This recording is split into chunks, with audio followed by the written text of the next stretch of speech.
HRJDO news से ताज़ा तरीन अपडेट्स ऐं ख़बरनि जो सिलसिलो हलंदड़ आहे। हींअर रुख़ कयूं था सकरन जो, जिते HRJDO न्यूज़ जे असिस्टेंट डायरेक्टर वज़ीर उन्हण मुताबिक़ इक़बाल फ्लोर मिल में कणक जी चोरी।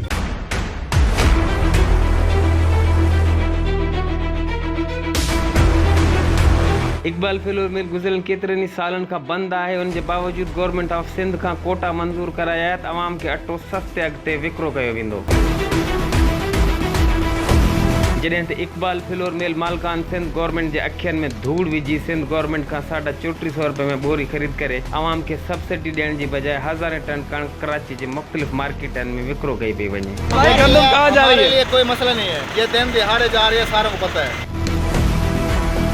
याद रहे government Sindh Iqbal floor mill के 3450 में फी बोरी विकिरो करे थी, जॾहिं त इक़बाल फ्लोर मिल ₹4500 में ग़रीबनि लाइ आयल कणक सरेआम ॾींहुं ॾिठे जो कराची जे मुख़्तलिफ़ मार्केटनि में विकिरो करे रही आहे, जंहिंजा खुलियल सबूत तव्हां जे साम्हूं आहिनि।